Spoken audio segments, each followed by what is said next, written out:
Chapter 1. I looked around the room at all the sad, tearful faces present. I wasn't surprised at all by their grief. My husband Dave had been a terrific father, successful businessman, great supporter of our community, and a loyal friend. As a husband, I couldn't have asked for a better man. He'd done his share of the household duties willingly, fully supported my wish to be a stay-at-home parent. Then, in later years, my wish to limit my out-of-house activities to church roles and volunteering. He'd been a far more attentive father to our 3 children, Molly, Derek, and Ann, than most people, and that showed in their successful lives since leaving the nest Dave and I had made for them. Well, Molly and Derek had left. Ann, I was sure, was on the cusp. I looked around at the miserable faces of my children. All of them looked devastated, even my normally reserved Derek. Me? I was still in shock at the suddenness of Dave's passing and struggling to accept that the man I'd loved totally for 32 years had gone to play golf one bright and sunny Saturday morning and had never returned. His lifelong friend and our family solicitor, Jack, who was sitting at the head of the large oak conference table, next to his secretary, had been the one to tell me. Apparently, Dave had driven off the 4th tee, then just collapsed. The results of the medical examination had yet to be made public, but according to Jack, Dave was gone before he hit the ground. They'd performed CPR on him, but by the time the ambulance workers fitted a defibrillator to him, his heart showed no normal rhythm. He was pronounced gone on arrival at the hospital. By the time Jack had managed to track me down, I had my cell phone turned off at the time he'd gotten word to all 3 of our children, and they were all at the hospital before me. That was only 4 days ago, and I think we were all a little stunned still. Jack opened the folder in front of him, took a deep breath, and began to speak. I thank you all for coming today for the reading of the will of the late David Brown, husband, father, and the best friend I ever had. Jack was obviously pretty emotional. Beneath his eyes were dark shadows, and his voice sounded as if his throat was lined with gravel. That must be why his wife, Julie, was in the office that day. She was one of my friends and had been since she met Jack shortly after my wedding. Our relationship had cooled somewhat 10 or so years ago, but I still considered her a friend. I'd seen her hugging her husband in his office as I'd been led to the conference room, where all the children were already seated. In the here and now, I watched as he drew a deep breath and settled himself to become the consummate professional I knew him to be. I know it may seem a departure from standard practice to read the will before the funeral, but, as I will reveal, it was Dave's express wish. I should point out, though, that this is quite unusual, and nothing can be ratified until the full period of probate has expired. Now, to business. He then began reading the actual will. I didn't need to listen. After all, Dave and I'd always updated our wills together. I knew there was a list at the start of specific items Dave wanted individuals to have. Derek, our middle child and only son, was to get Dave's medals from his time in the service with the Army Corps of Engineers, or sappers as Dave liked to call them. That was when he developed his love of explosives. His rock collection was to go to Molly, our eldest, etc. Tuning out, I looked around at the somber expressions on my children's faces. Molly, at just 30, seemed to be taking it all stoically, even though she and her dad had always been close. When I'd come in the room, I'd left her alone as she was looking at the wall with a tear in her eye. I could remember her and Dave talking about those rocks many times. She'd begun a promising career in science until she'd become accidentally pregnant to her boyfriend of about a year. Luckily, he was a nice guy and did the right thing and made an honest woman of her. They'd been married for 5 years now and seemed as happy as ever. 2 beautiful grandchildren for Dave and me to spoil. Derek, at 28, followed in his father's footsteps and was an engineer by day and an Army reservist in his spare time. How long that would last was debatable, though. His wife of 2 years was 8 months pregnant with their first. With his dad as his hero, I'm sure the child will be called David if it's a boy. I'm sad that my Dave won't be around to spoil the first grandchild to share his surname. Derek was staring at Jack. I felt for him. He looked as if he'd aged 5 years in the 4 days since his father's passing. Skin sallow, eyes red-rimmed. Anne, my baby, was officially a mistake. Dave and I had decided 2 children were enough, but hadn't been sure enough of that to do something drastic, like getting one of us fixed. Birth control pills had always messed around with my hormones, so we'd relied on condoms. One of them must have failed because 10 years after Derek, Anne made an appearance. Dave got snipped after that. Anne was about to start college, and like the majority of people that age, didn't know yet what she wanted to do. She'd been helping Dave in his demolition business over the summer. She still lived at home, but was spending more and more time at her boyfriend's house, and I knew it was only a matter of time before I had the house to myself. That led me to thoughts about the house I should look at either downsizing from the 6-bedroom monstrosity or hiring a housekeeper and gardener to help me out. With the contents of our bank account and Dave's life insurance policy, I knew I'd be comfortable for the rest of my life. I half-tuned back into Jack's voice. As we'd agreed, Dave was leaving his Mustang to Anne and his trusty old Jeep to Derek. The business would be turned over to a trust, administered by the children, with the 3 of them acting as the board with equal voting rights. Derek could manage it if he so chose for a generous salary. That was fair. I knew nothing about business and wouldn't need the income. I tuned out again as more details on running the business were read out. Fond thoughts of Dave and my life together were helping me get through the shock of his loss. He was a remarkable man, dragging himself from a difficult upbringing and creating assets from scratch that meant we survivors would want for little in our lives. Suddenly, my third ear picked up a little discord in Jack's words. "I'm sorry, what was that last bit?" Jack with a look of annoyance. Jack turned the page he was reading back over and started rereading the paragraph I'd missed.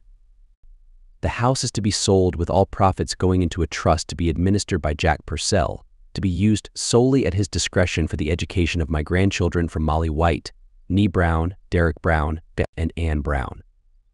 To this trust will be added the entire contents of my private bank accounts, with said Jack Purcell having my power of attorney to access those accounts. He is also authorized and directed to cancel all credit cards held in my name." My mind was reeling at this point. We'd gone well off the script of the will that Dave and I had updated in this very office not 2 years ago. What the heck was going on? Had Dave secretly changed his will from what I knew about? And as per the nomination of beneficiaries form, lodged with the insurance company, the entirety of my death benefit is to be paid to Ms. Jennifer Sarah Jardine of 12 Pedley Court, Summertown. Suddenly, I was on my feet, having made no conscious decision to rise. My body was on autopilot. Bank accounts emptied, house to be sold, insurance payout to. Who? My husband's PA? I think I yelled something like, "What the heck?" A deathly hush suffused the room. The tension was palpable. I stared at the familiar face of Jack. He stared right back, a look of disgust on his face. I recoiled. To avoid that look, I glanced to his right, straight into the eyes of his secretary. I didn't know her at all. She was new since I'd last been here. The look of contempt on the face of this stranger was possibly even worse than Jack's expression. Turning my face away from both of them forced me to look at my children. Anne and Molly were looking expressionlessly at the table. Even their postures mirrored each other, heads bent, shoulders tense, hands clasped in laps, knuckles white. Derek was the only one looking at me. Looking was the wrong word. He was glaring at me, and with such a depth of anger it made me wish with all my heart he too was looking at the table. Suddenly, a cold thought entered my head. Surely they didn't know. In my last lucid moments before emotions ruled supreme, logic supplied the answers that wishful thinking was suppressing. Dave had known. He'd told Jack and amended the will. Now the icy reception I'd received when I entered this torture chamber made perfect sense. Jack must have given my children a heads up before I arrived. Call me a coward if you like, but I turned and bolted from the room. Julie was still in the office, sitting at the reception desk, on the phone. A rush of relief flooded my roiling stomach. Boy, did I need a friend right now. I walked around the desk to her. I was but 2 paces away when her words penetrated my overheated brain. "If you check your records, you'll see that his wife's cell phone was on a contract under his name. He is deceased now, but if you give me your fax number, I can send you the power of attorney my husband was given over all his affairs." I couldn't believe what I was seeing as she quickly wrote down a number on the legal pad in front of her. She didn't even acknowledge my presence as she thanked the person on the other end of the phone call and hung up. Once she put the phone down, she stood up and placed the chair between us. The look of disgust on her face was heartbreaking. "Jack showed me some of the photos Dave left for your children in a sealed envelope. It's awful. I can't believe you would do such a thing. I hope the time you spent with your young friends was worth ruining the reputation of a truly great man." With that, she walked into the conference room. I stood frozen in shock as she made her way around the large table and embraced her husband. He seemed to be trembling. No one paid any attention to me. No one cared about how devastated I felt. Overwhelmed with loneliness, I ran away. Once outside, I heard a notification sound indicating that I had received a text message. It was from Jack, and it said that Dave had explicitly requested that I not attend his funeral. Chapter 2. I have no idea how I managed to make it home without completely falling apart. I sat on the couch, absolutely stunned. I always believed that Dave loved me with all his heart. True, our intimate life had dwindled over the past 10 years or so until it reached nothing at all. But let's be honest, neither of us were young anymore, and after being together for 32 years, it was natural for passion to fade, right? Oh my goodness, was it about 10 years ago? Maybe even 11? The words Julie spoke to me only an hour ago echoed in my mind. I hope the time you spent with your young friends was worth ruining the reputation of a truly great man. Friends. More than one. Oh my God. Dave must have known about Justin and even Mario. No, that couldn't be possible.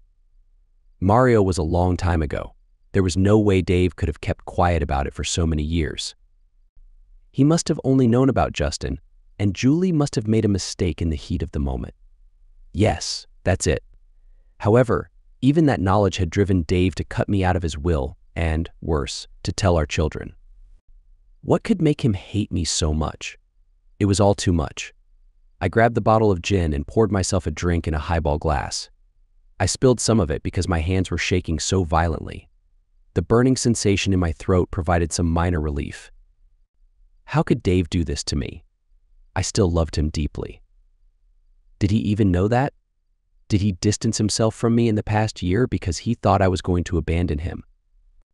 Looking back now, I realized that he had become emotionally colder over the last year or so, but I was too preoccupied to connect the dots.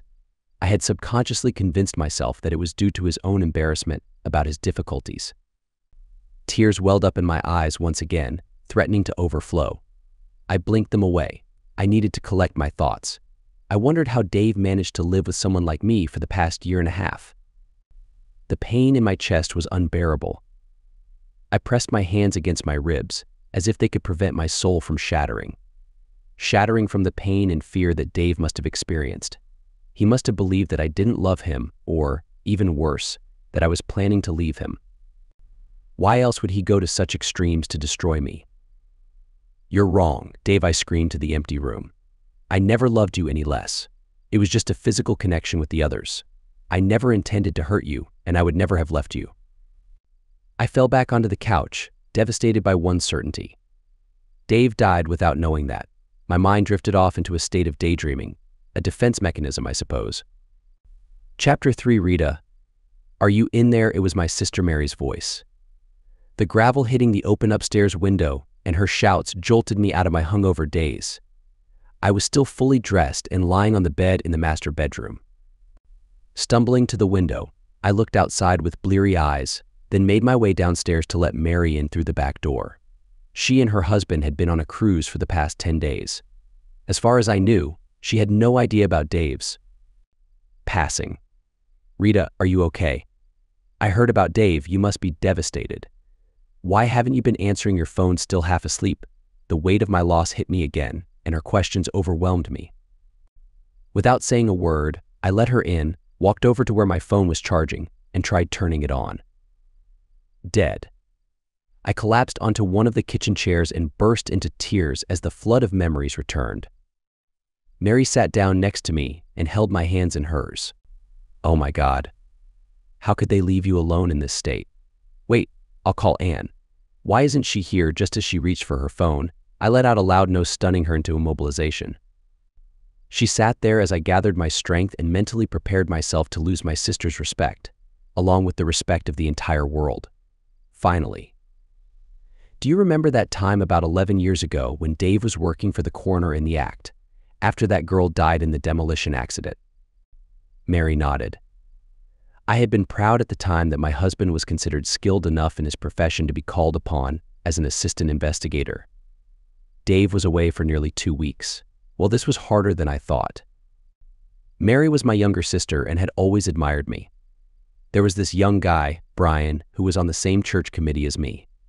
We had flirted a bit in the past. Mary frowned at me, but remained silent. Well, while Dave was in Canberra, I agreed to have dinner with Brian. He was in his late 20s and attractive, if you know what I mean. I had a few glasses of wine with dinner, and seeing the horror on Mary's face almost made me lose my nerve, but I took a deep breath and pushed forward. I found solace in the memories of that time. I was paying the price for my actions now, and although the logic was twisted, the memories of the excitement I had experienced in straying from my marriage vows were the counterbalance to that price. Oh, Mary. Brian was passionate and full of energy. He took me back to his place, and we were intimate over and over again. It was incredible. I had so many moments of incredible pleasure, Rita. Oh my God, stop. Are you here to confess or to brag about your affair? Her rebuke caused my face to flush with embarrassment. I apologized for getting sidetracked and continued with a relatively detached account of the night with Brian that lasted until the next day. Mary was shocked that I had betrayed Dave in a drunken mistake like that. But she was even more shocked when I revealed that I had gone back for more, repeatedly, once I had overcome my guilt. I only stopped when Brian was blinded in a tragic accident at the school where he taught chemistry. He was alone in the lab when a glass container he was heating exploded. The shards of glass and the corrosive liquid from the flask caused him to lose both of his eyes. He hadn't been wearing the proper protective gear. After that, I lost contact with him. Mary sat there in stunned silence throughout my confession. So, when did your secret relationship end? That relationship ended a little over 10 years ago. A heavy silence fell upon us, both of us unsure of how to continue the conversation. That relationship, yes. Oh, Mary, you wouldn't believe how it boosts a woman's confidence at our age to have someone else in her life. Someone young, attractive, and, energetic, if you catch my drift. I fell into an awkward silence, praying that Mary wouldn't press further on the topic that her expression hinted. And I assume by the smug look on your face that the satisfaction of deceiving Dave played a part too. I had always known my younger sister was perceptive. She proved it once again. I had often wondered if part of my desire to find a replacement for Brian, just a little over a year after his disfigurement, stemmed from my own feelings of inadequacy compared to my husband. I recalled that time vividly. Sure, I wasn't as successful in my career as Dave, but I was a fantastic parent. Then it hit me like a bolt of lightning. Dave was both an amazing parent and a successful professional. Deep down, I had always known that this likely influenced my actions. I don't know, maybe. I certainly didn't want to hurt him, but you decided to seek companionship elsewhere. Didn't you? With a tinge of shame, I cast my gaze downward at the table. Yes, and this person was young and fit, right? My silence spoke volumes. Tell me everything. Well, Michael wasn't entirely my fault. Around that time, Dave began experiencing difficulties in the intimate department. I felt like I couldn't excite him anymore, no matter what I tried. I was still in my prime, and it hurt. Enough with the excuses, Rita. Get to the part about finding comfort in someone else's affection. It wasn't just about the intimacy, Mary, I protested. Michael was a nice guy. He was romantic and smart. We always had a great time. And you always ended up at his place staring at the ceiling while he made you feel good. Well, yes, and how long did Michael last? Until he got tired of being seen out with someone older than him. Until he wanted to settle down and have children with someone his own age. God, this was embarrassing. No. Michael passed away after about 5 or 6 months. Passed away. How? I never really found out. He invited me over for a barbecue. He was going to cook me one of the burgers he said he was famous for. Then, after spending some time together in the bedroom, he planned to take me out to meet some of his friends at a football match. I did what I normally did. Parked at the shopping center about 2 blocks away and walked to his place. As I approached his house, firefighters were everywhere and the house was partly collapsed and fully on fire. I didn't have a choice, did I? I went home. Michael wasn't answering his phone, and in the paper the next day, it was reported that the homeowner was killed. I went back 2 days later and spoke to a neighbor. Apparently, everyone thought that Michael was trying to light the barbecue and the gas bottle exploded. Oh, Mary, it was horrible. Yes, I can imagine. Having a friend killed can be traumatic. Yes, that too. But it could have been me. If Michael had waited until I got there to start the barbecue, I could have been killed as well. Not only that, but the investigators were still there and the neighbor introduced me as someone Michael knew. They questioned me like the explosion wasn't a horrible accident. I convinced them I couldn't help. But I lived in fear for the next few months that they would discover more and somehow Dave would find out. Don't look at me like that, Mary. I know you think I'm a serial cheater and maybe even that I'm self-centered, but I only wanted to protect Dave and my family from the consequences. I fell silent, remembering the intense fear of that time years ago. So, you went back to being a loyal wife and mother. After that I debated with myself on whether to end my confession there, but I couldn't. The fact that I didn't know my husband as well as I thought I did, to the point that he successfully hid his knowledge of my affairs for who knows how many years, had deeply unsettled me. I was a person of faith but not a religious one. I couldn't seek solace from a confessional, and the thought of pouring out my secrets to a stranger was repulsive. For about 3 years, yes, Mary just looked at me, expressionless. Again, Mary, I don't think it was all my fault. Dave's difficulties got worse and worse. Oh, he tried, but he never fully succeeded, if you know what I mean, and that changed him. He continued to distance himself emotionally from me. It was horrible. I bought attractive lingerie, tried to spice things up, but nothing seemed to work.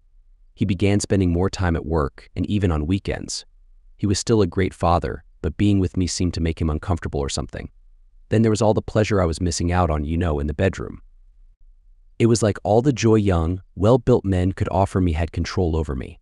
So I went out and found a replacement for Michael. His name was Jerome. He looked like a real hunk. You know the type, muscles on top of muscles, fitness enthusiast, but I have to say, he was a little disappointing in bed. He had used performance-enhancing substances at one point, and I think that affected his performance. It only lasted 6 weeks or so, and I was planning to end it, but before I could, he disappeared. Yes, I went to his house one day and it was empty. Packed up and gone. Between you and me, it was a little hurtful. I thought he had genuine feelings for me and would at least have called to say goodbye, but no, he just left without a word. I haven't heard from him since. This time when I stopped, Mary raised an eyebrow, encouraging me to continue. I got together with Mario shortly after that. He was the best of them, in bed, I mean. He couldn't make love to a woman if he tried. He just took me whenever he wanted to. Oh, Mary, you wouldn't believe how good that made me feel. It was like being back in high school. Mary's renewed disapproval made me skip the details. Mario was a rebel, or at least he pretended to be. He claimed he hung out with tough guys in Melbourne. I thought he was exaggerating until. Anyway, he started becoming quite demanding. He said my insistence on meeting exclusively in private was limiting his social life and insisted we go out in public with his friends. I only went once, to a bar on the other side of town, but I spent the whole time there terrified that someone I knew would see me. Besides, he was starting to object to using protection. I didn't want to risk my health like that. I knew Mario was seeing other women besides me. I tried to end it after that, but I just couldn't. I had become addicted to the physical pleasure, I think. I called him a week or so later, and he must have missed me as much as I missed him because he agreed that I could come over to his place the following Friday. So how long did Mario make you feel amazing after that? Did you find out he wasn't lying after all? Let me guess. You showed up at his place on Friday, and all his friends were there waiting to surprise you. My disappointed expression seemed to soften Mary's sarcastic tone slightly. I remembered that time painfully. No, I never went to his place that Friday. His sister, whom I had grown close to, called me on Thursday night and asked if I had watched the news. I hadn't. Mario had been killed in a car bombing. It turns out he really was involved with dangerous people, and there was a turf war happening among local drug dealers. That shook me to the core. Again, it could have been me. Mary watched as tears streamed down my face. She didn't reach out to hug me. I didn't blame her. Even I didn't know if it was pity for my former lover or the remembered fear from that time 4.5 years ago. She allowed me to collect myself. Was he the last? Rita, now came the most difficult part to reveal. Now came the confession that my conscience hadn't had time to justify yet. Now Mary would learn that while my husband was receiving CPR on a golf course, I had been in bed in a rundown motel with my latest lover, happily engaging in intimate activities with my phone safely locked in my car at another shopping center parking lot. That's why I was one of the last to learn I was a widow. No, Mary. Unfortunately, Mario wasn't the last god. This was tough. I behaved for over 2 years this time. Then I met this new guy who joined the church committee, Justin. Not Justin Smith. Shoot. I had forgotten that Mary also served on some of the same committees with Justin. Somehow, the fact that she knew him made it so much worse. But he was married, with 2 young children. Shame made me miss the obvious clue I had just been given. I was trying to break it off with him. He was getting too attached. He started saying that we were destined to be together. He claimed he would leave his wife and everything. I was beginning to worry that he would tell Dave just to break us up. I had been lying awake the past couple nights, but fearing that he might have contacted Dave or sent him an email. Someone told me that shortly before Dave passed away, he received a phone call. What if that was Justin and it triggered his heart attack? I finally mustered the courage to look at Mary's face. All color had drained from it. Her mouth moved, but no sound came out. I was confused. Finally. My God, you don't know. Do you know what? Justin is dead, Rita. He died the day before Dave. Someone sent a letter to his wife informing her of the affair, and she kicked him out of the house. He went straight to the garden shed and apparently set himself on fire with a 25-liter can of petrol he had stored there. I was shocked. I had been in mourning, isolated, for the first 4 days after Dave's passing, and I had been drunk since the reading of the will the day before yesterday. Or was it yesterday? Evidently, all the well-wishers who had visited this week didn't want to burden me with the local gossip. I looked at Mary's face again. If possible, it was even paler now, with hints of green. He knew, she whispered, shaking her head. All along he knew. Who knew what, Mary? Dave. Think about it. Can't you see the pattern? What pattern? What are you talking about? Mary looked at me impatiently. He knew, Rita. Dave knew about all of them, all of your friends. I shook my head, unable to speak. No, no, no, screamed my internal voice. The pain of Dave knowing about all of my close relationships was too much. For every shake of my head, Mary nodded. Even in my stress, I was reminded of our childhood arguments. Those silly no, I didn't, yes, you did arguments that would continue until either Mom or Dad would tell us to be quiet. Yes, Rita, he knew about each and every one of them. Think about it. Your first friend, Brian, blinded when something exploded in the chem lab. Who was the next one? Michael, I whispered. That's right. Michael died when a gas bottle exploded the day you were going out with him to a public football match. That Jerome guy disappearing without a trace. Mario? Soon after you, and he started going out in public, kaboom. Died in a car bombing. Now Justin. He was possibly going to expose your secret, but no, again, kaboom, he's dead. Can't you see? You must. You can't be that blind at my silence, Mary scoffed. What did Dave do for a living, Rita? How hard would it be for a guy with his expertise in explosives and pyrotechnics to rig some targeted explosions while leaving no evidence? If anyone knew how to make any one of those explosions look like an accident, it was Dave. I was incapable of speech as the symmetry of all Mary was saying sank into my exhausted, hungover head. It all made ugly, horrifying sense. If I'm right, and I'm certain I am, Rita, Dave knew about your friendships all the way back to your first. He either faked his problems in the bedroom to avoid being intimate with your disloyal self or really did have trouble connecting with you. He kept an eye on you and your friends, and when there was a chance of your secret being publicly exposed, and thus him being forced to act, he took measures. But that can't be right. He would have confronted me, I offered lamely, still trying to cling to my delusion. What? And risk breaking up his family. You know better than me that family was the most important thing in his life. No, he would wait until Anne was out of the house before making a move like that. The pieces of the puzzle fit so well that I knew they were the truth, as disheartening as it was. The man I'd thought loved me completely was plotting to confront me in the very near future, as soon as our nest was empty. It was the most devastating certainty I'd ever known. I was only vaguely aware of Mary standing. Her voice surprised me when she spoke from behind me, between me and the back door. I flinched. "I'm going now, Rita. I know you need me, but frankly, you disappoint me.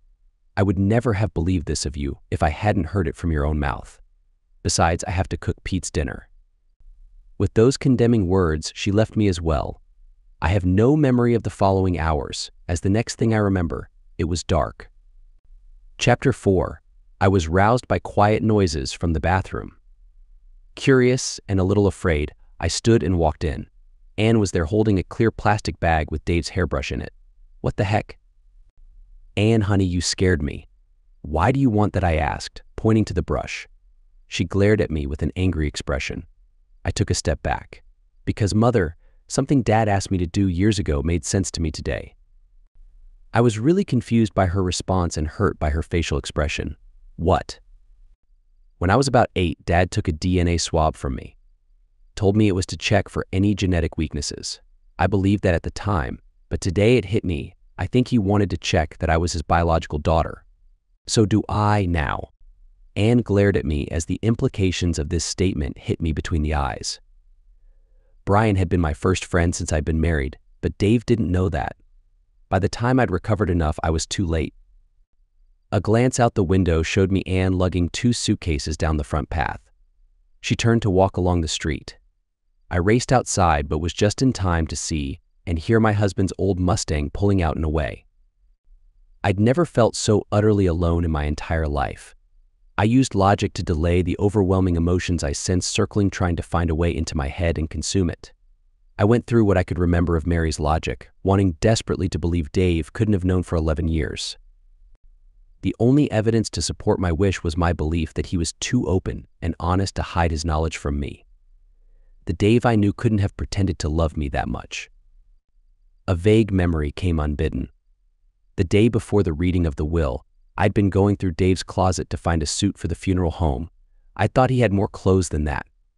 Jumping from the couch, I raced upstairs to the master bedroom and flung his wardrobe open again. Sure enough, the remaining clothes were spread along the hangers to give the illusion of bulk. Dave was secretly moving his clothes out of our house. With a shock, I realized that when Anne finally left the nest, Dave would have followed right behind her. The one burning question searing my soul was, how long had he known Mary's words came back to me and fit into a neat, undeniable pattern? The answer was 11 years. With a dreadful certainty, I now accepted that Dave's intimacy issues weren't physical. He'd somehow found out about Brian and no longer wanted to connect with me. That was terrible. Dave had been what? 49 at the time. To practically give up physical intimacy at that age. Just because your spouse wasn't strong enough to resist the allure of casual friendship with a young person. But 11 years, staying in a house, in a relationship with me. Why? The answer came to me instantly. It was exactly the man Dave was. In his eyes, he'd made a mistake in marrying me, but from that marriage, 3 lives had been created. 3 innocent lives. Dave would have felt they shouldn't suffer because of his bad judgment. They were his responsibility. Walking away from the marriage would have put the emotional well-being of his children at risk, and that is something he'd never do. At the time I met Brian, Molly would have been 19, Derek 17, but little Anne only 7. A cold shiver passed right through me. He'd intended to hang around until the nest was empty. Then, with his duty complete, where were his clothes? I can't explain the depth of my shame. And frustration. Yes, I said frustration. I'd taken extraordinary precautions to hide my relationships. Now, Mary's logic implied that he'd found out about Brian. Somehow the timing of him developing performance problems proved that. If he'd confronted me, the facade of a happy family would have been forever ruined. The children's welfare compromised. Unable to vent his anger on me, would he have lashed out at Brian? I couldn't reconcile the Dave I knew with someone capable of harming a fellow human being. Much easier to convince myself that Brian's fate was an unfortunate accident, as I'd always thought. Once it was known what I was capable of, it was exactly in Dave's nature to look for recurrences. What had he felt when he discovered Michael? Devastation is probably not a big enough word. My soul cringed at the thought of him tracking my movements and behavior. all the while maintaining his rigid facade for the rest of the world, burying his disappointment in me and hoping I didn't do anything to out myself and reveal him as someone who was let down by their partner to the rest of the world forcing his hand. If Mary was right, and I instinctively knew she was, Dave was monitoring Michael, and I closely enough that he knew we were about to enter the relational stage where the chances of discovery were high. Dave acted to protect my reputation and thus his family. But could he harm? I couldn't believe he would. Much more likely the gas bottle exploding was only supposed to harm, like Brian. The 3-year break after Michael must have been a blessing for Dave, but his continuing avoidance of intimacy with me proved he'd passed the point of forgiveness already. And then, again, the shock disappointment when his surveillance discovered Jerome. The loneliness of hearing, seeing, reading all the evidence of my betrayal and having no other soul he could unload to. With Jerome, I'd been pretty indiscreet. We'd done it in the office at the gym once, just before Jerome.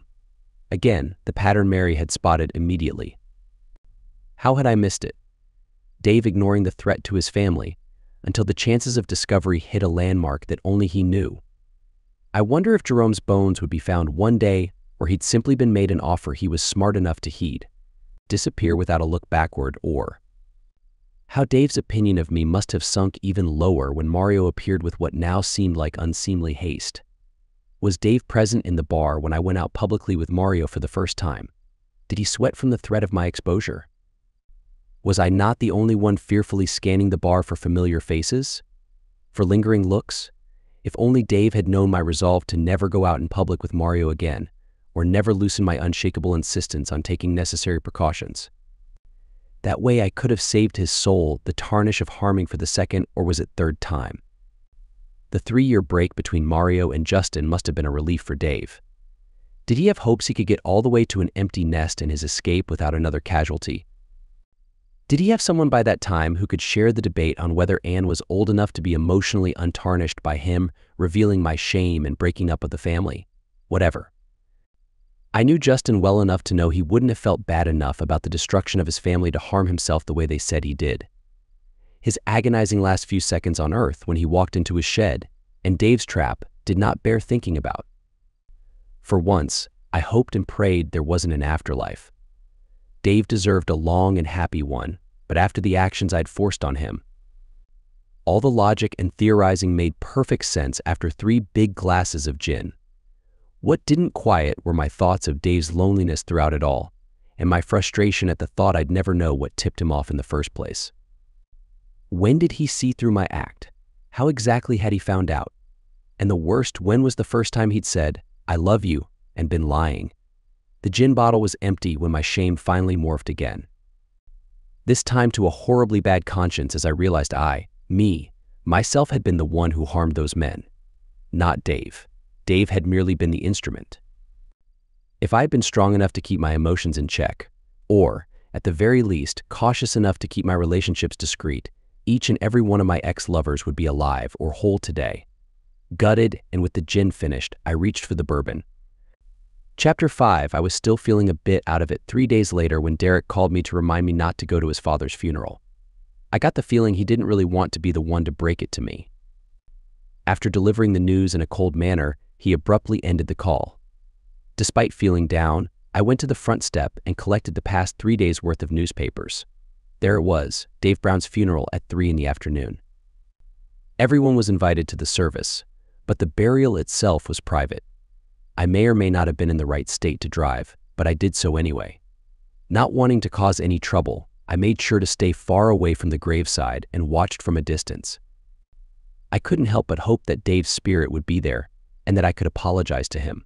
Apologize and ask him how he found out about my involvement with Brian.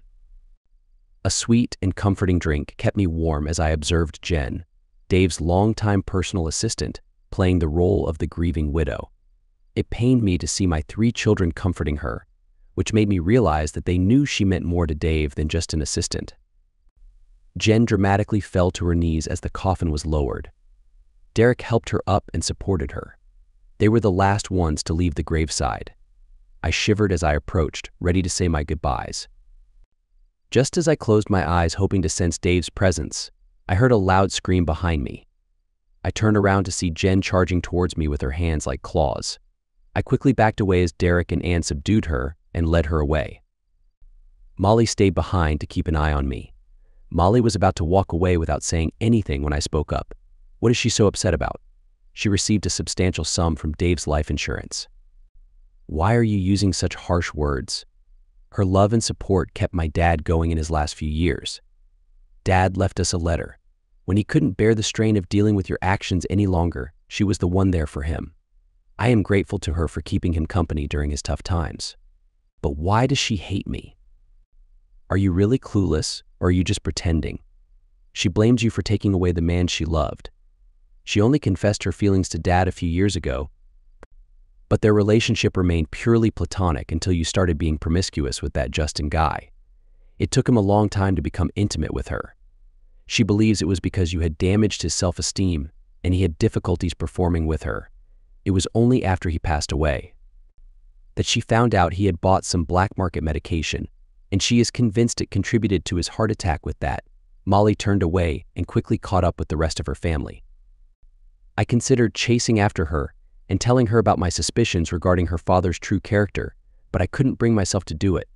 I realized that I had caused everything that happened to Dave. I couldn't ruin his children's memories of him when it was all my fault. Much later, I thought about what Molly had revealed. Viagra, memories of my intimate encounters with different partners flooded my mind, as if they were playing on a movie screen inside my head. I realized that those memories would undoubtedly damage any husband's self-esteem. This just made everything worse. Not only did I destroy Dave's trust in me and force him to live a lie for 11 years, but I also left him with real issues in the bedroom. Issues that contributed to his passing. My bottle of drink was empty, and I desperately needed to numb myself with alcohol. Chapter 6. The following 2 weeks flew by in a blur of busyness. I used whatever cash we had hidden around the house to buy alcohol and mainly relied on canned food from the pantry. When I bothered to check the mail, it was filled with urgent bills from different companies. One day, a bailiff knocked on the door to serve me with an eviction notice. I left a pleading message with Jack to see if he could help me stay. However, he never returned my call, and the eviction process seemed to continue. My calls to my children went unanswered. Was I truly that terrible of a mother that they would abandon me over a private matter between their father and me? Then it hit me just how significant my actions were and the impact they had on a good man. I felt lucky if my children ever spoke to me again. On the day of eviction, I was hungover and barely functioning. Some haughty man in an inexpensive suit acted like he was doing me a favor by allowing me to grab a few belongings. Eventually, I was escorted to my front step and informed that a taxi had been arranged to take me anywhere within an hour's drive. I remember standing there, feeling numb, until Jack approached me and handed me an envelope. His expression made it clear that he was not happy with its contents. I ripped open the envelope and found a legal document and a single typed page.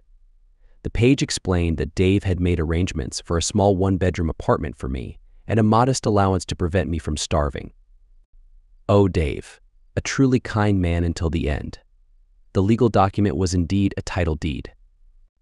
I dropped the documents on the ground and searched inside the envelope, hoping to find an explanation from my late husband. I wanted him to let out his frustration for my betrayal over 11 years. I wanted him to confess how he discovered my first affair with Brian. I wanted him to forgive me for my mistakes. But the envelope was empty. That's when the taxi arrived and honked its horn. I picked up the discarded documents and realized their significance. I understood what the lack of a letter meant. Dave didn't care enough to write me a letter. I was disposable and irrelevant. I didn't even think he made those provisions out of responsibility or duty. It seemed like he just wanted to ensure I survived to suffer longer. He wanted me to experience the loss of everything valuable and have the choice of giving up or attempting to rebuild my life. He wanted me to understand how I had ruined our marriage and destroyed the best man I ever knew. Epilogue. Phew. Thank goodness my colleagues were able to put her in the police van. Now, if the rest of you could please wait outside on the patio while I have a conversation with Mr. Burrows, is that correct? Yes, while I talk to Mr. Burrows here, I will gather your statements later. Please refrain from discussing what happened amongst yourselves. Now, Mr. Burrows, Do you not want me to call an ambulance for those scratches?" "No, I'll be fine, Officer Mr. Burrows. You're a medium. I prefer to be called a spiritualist. What's the difference? It's about a $20 difference, whatever it is. You claim to communicate with the deceased." "No, not at all. I simply convince a group of gullible individuals that I can. I offer them reassurance that their loved ones are happy in the afterlife. In return, they pay me $60 per hour for my services." The spiritualist suddenly realized he had confessed to fraudulent activity and became visibly uncomfortable. The police officer was no stranger to situations like these. "I don't think we will be pursuing that. If a group of naive people want to come to you and pay you for your so-called abilities, then so be it. So be it. So, what went wrong tonight?" "Well, Mrs. Brown, Rita, has been coming for a couple of weeks now. It usually takes that long for me to gather enough information about what they want to give them a convincing story. I discovered that she was recently widowed and was having trouble accepting her husband's passing, but honestly, tonight I was going to focus on Mrs. Gillespie. I had gathered enough information about her from Google to know what to say tonight. Anyway, we were all holding hands and I had done the eye-rolling act for them. Hits them right in the wallet, that one, when I mentioned that one of my regular spirit guides had shown up to help connect them to the other side. The trickster paused to touch the 2 long scratches on one side of his face. As soon as I mentioned the guide's name, Dave, Mrs. Brown just lost it. She started yelling at me to tell her how he found out and other stuff like that. I wanted this week to be all about Mrs. G, and I wasn't prepared to guess what Mrs. B was here for. So I said Dave was fading and another one of my spirit guides was coming through. Mrs. Brown went crazy. She grabbed me by the throat and demanded I forgive her. She said the guilt and the loneliness was killing her. When I stayed silent because I was stunned, quite frankly, she started attacking me with her hands. She scratched my face pretty badly, the wild woman. She smelled strongly of alcohol. Are you going to take any action against her? If you want to report the incident, and if the other participants support your story, I can proceed with pressing charges. Yes, we'll release her on bail probably by mid-morning tomorrow. If you come to the station on your way back from the emergency room, they will guide you through the process of applying for a restraining order.